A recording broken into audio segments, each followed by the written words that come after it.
quero que você pegue nas mãos a Bíblia Sagrada e não se envergonhe da palavra de Deus, não se envergonhe do livro santo. Veja que hoje os pastores aí modernetes, eles nem a Bíblia pegam mais. O negócio deles agora é só smartphone, tablet, nada errado. Você vê, a gente tem aqui o tablet da pauta, nós temos o WhatsApp do Paraná na Graça, mas por que ter vergonha da Bíblia? Eu tenho a minha Bíblia, eu ando com a minha Bíblia na minha bolsa. Na verdade, eu tenho uma Bíblia de evangelismo, uma Bíblia pequenininha que a gente coloca no bolso, chama Bíblia de bolso, para ir nos hospitais. E aqui no estúdio, uma das minhas dezenas de Bíblias é essa que está aqui, e é nessa que nós vamos meditar agora. Bom, sem delongas, sem muita introdução, eu quero falar com você hoje sobre uma fé que nós devemos manifestar em Deus nos dias maus. O título da Sociedade Bíblica do Brasil, nós vamos ler o Salmo 46, do verso 1 até o 5, Salmos 46, do 1 ao 5. O título da Sociedade Bíblica do Brasil, nesse salmo, nesse texto, é A Fé Perfeita em Deus. Por que esse tema ou esse título é dado sobre esse texto? Porque essa fé perfeita, essa fé completa, essa fé inteira que Deus demanda de mim e de você nos dias maus das nossas vidas. E não caiam vocês no conto do coach, do pastor da internet, do pastor bombadinho, do pastor que tem as calças apertadas, do pastor bonitinho que chama todo mundo de lindo e que fica dizendo para vocês que a vida será perfeita. Não existe vida perfeita. A vida desses caras não é perfeita. Eles têm muito dinheiro porque eles aprenderam a técnica de enganar os trouxas. Eles aprenderam a técnica de enganar as pessoas bobas. E aí eles ganham muito dinheiro.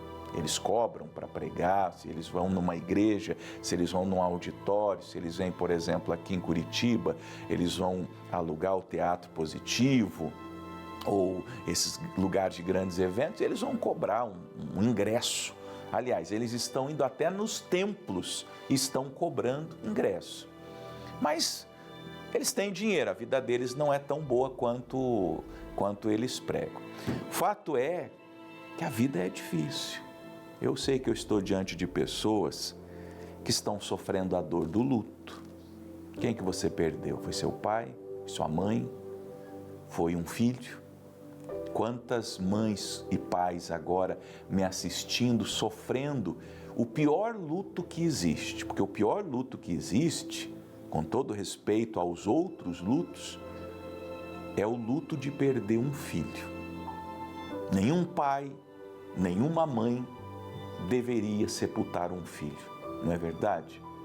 E você que sepultou um filho, uma filha, ou 2 ou 3, eu conheci pessoas que já tinham sepultado 3 filhos. Eu conheci uma senhora no oeste do Paraná que em 4 anos ela perdeu o marido e 2 filhos. Em 4 anos. Eu era pastor lá e eu sei dessa história. Então eu imagino a sua dor. Eu imagino que nenhum coach, nenhum Zeca bonitinho que pregue na internet tem a palavra que você precisa, mas Deus tem a palavra. Em meio ao luto, em meio à dor, em meio ao pânico, em meio ao medo, em meio à frustração, em meio ao desespero pelo que não deu certo, a frustração ao projeto que não se concretizou, a decepção da traição, a dor da traição que você sofreu por parte de um amigo, por parte de um cônjuge, por parte de um noivo, de uma noiva. de uma pessoa em quem você colocou todas as suas expectativas, a decepção talvez de estar numa denominação, numa igreja, e aí quando você entrou da porta para dentro, você viu coisas que nem no inferno acontecem.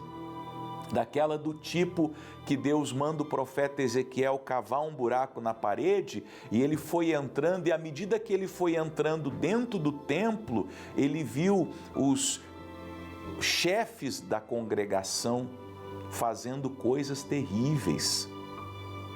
E aí você se decepcionou, falou: meu Deus, eu achei que todos eram santos, que o líder, o pastor, o obreiro, o diácono, o presbítero, eram pessoas que a gente podia confiar e eram os maiores pecadores.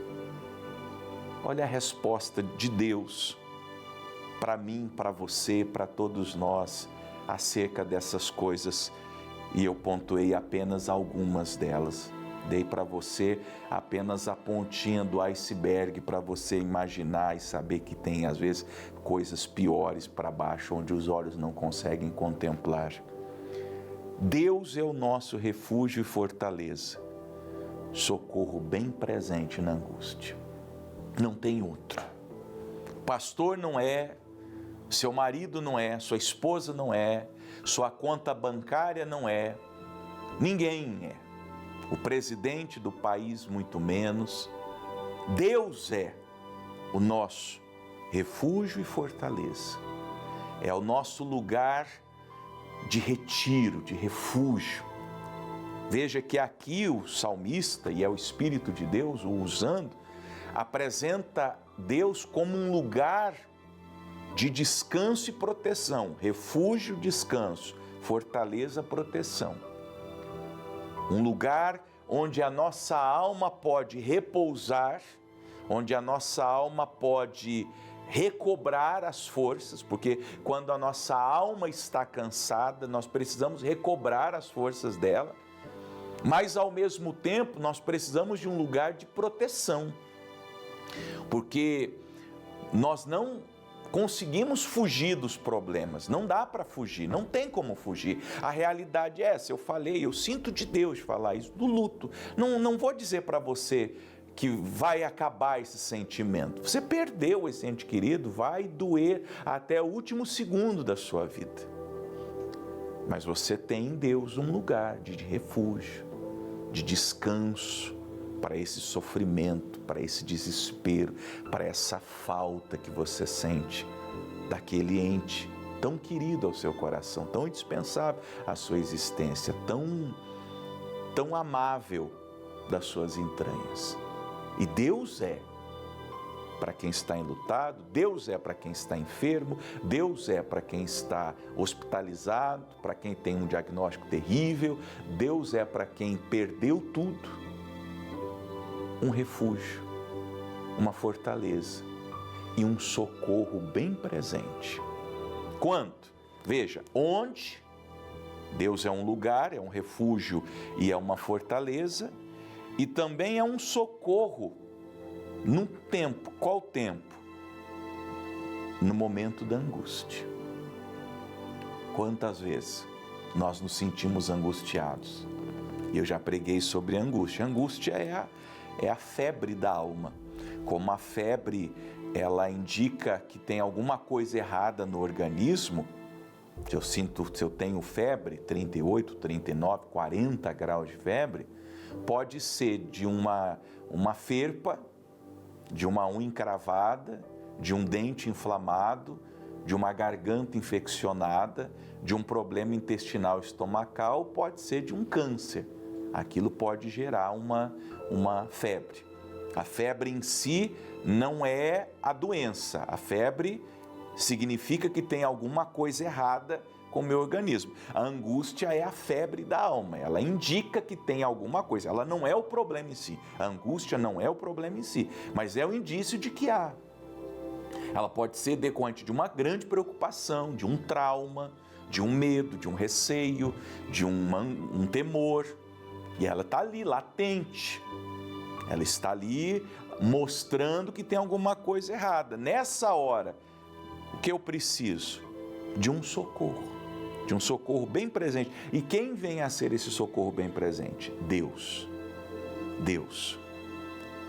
Pelo que, uma vez que eu consegui que a minha fé, lembra, fé perfeita, fé completa, fé total, uma vez que eu consiga colocar toda a minha fé em Deus, somente em Deus, e ninguém mais, em nenhum homem, e não ter nenhuma expectativa de ninguém, como se a minha vida dependesse de alguém fazer alguma coisa. Não, a sua vida não depende de ninguém, a sua vida depende única e exclusivamente de Deus. Então, na hora que eu consigo colocar toda a minha fé em Deus, toda a minha confiança em Deus, na hora que eu consigo crer naquilo que está escrito, naquilo que Deus revelou na sua palavra, aí eu chego a essa convicção dentro de mim. Verso 2: pelo que não temeremos, ainda que a terra se mude, ainda que os montes se transportem para o meio dos mares, ainda que as águas rujam e se perturbem, ainda que os montes se abalem pela sua braveza. E de todos esses tópicos que ele menciona, são todos figurativos, eles exemplificam situações. Eu sinto de falar, e isso me tocou muito nessa madrugada. Ainda que a terra se mude. Você já percebeu como em alguns momentos na vida as coisas se movem de lugar, se movem pessoas, se movem situações, se movem circunstâncias. Nós vamos meio que nos acostumando quando as coisas, durante um tempo, permanecem da mesma maneira. A gente descansa, a gente se acostuma. É igual você estar na tua casa.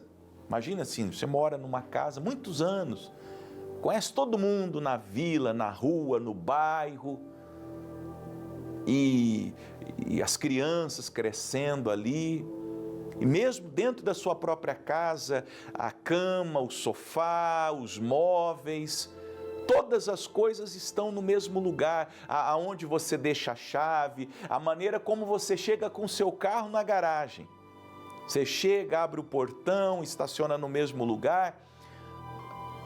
A gente fica mais confortável quando as coisas se mantêm como estão. Só que de repente surge uma situação e muda tudo. Você estava acostumado, você tinha uma rotina diária, você tinha uma rotina de trabalho, você tinha uma rotina de idas e vindas, você tinha uma rotina de presença, algumas pessoas costumeiras. De repente, e às vezes muda uma peça ali, uma pessoa, uma circunstância, mudou tudo, absolutamente tudo. Isso não pode te abalar, porque nada é duradouro nessa terra.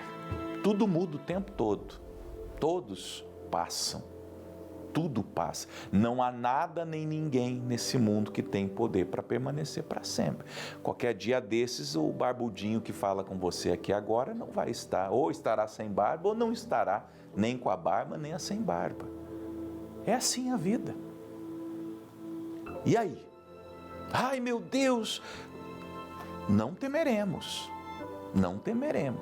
Medo de mudança, não tenha medo de mudança. Até porque quem tem medo de mudanças não avança. Quem tem medo de mobilidade não galga lugares mais altos. O que resta, pastor? Há um rio, verso 4, cujas correntes alegram a cidade de Deus, o santuário das moradas do Altíssimo. Esse rio é o Espírito Santo. Confere depois com João 7,37. Jesus disse: aquele que crê em mim, rios de águas vivas fluirão do seu interior. E isso dizia ele do Espírito Santo. O santuário das moradas do Altíssimo somos nós, é o nosso coração. Deus está no meio dela. Deus está no coração dessa pessoa. Não será abalada, Deus a ajudará no romper da manhã. Em meio a toda essa bagunça, a todo esse movimento que às vezes a nossa vida acaba sofrendo, ao impacto de uma grande chuva, de um terremoto, de um abalo sísmico, espiritual, ou que tem a ver com as finanças, veja que são todos exemplos figurativos, mas que acontece. Tem um rio, o próprio Espírito Santo que vem, que flui do trono de Deus para o nosso coração. Consolador, o que traz a paz, aquela paz que excede todo entendimento, que guarda os nossos corações e sentimentos em Cristo Jesus, aquela alegria que transborda, porque na presença de Deus até a tristeza salta de alegria, como está escrito. E aí, isso nos cria uma expectativa. Terminamos no verso 5. Deus ajudará no romper da manhã, que nos remete a um outro salmo. O choro pode durar uma noite inteira, mas a alegria virá ao amanhecer.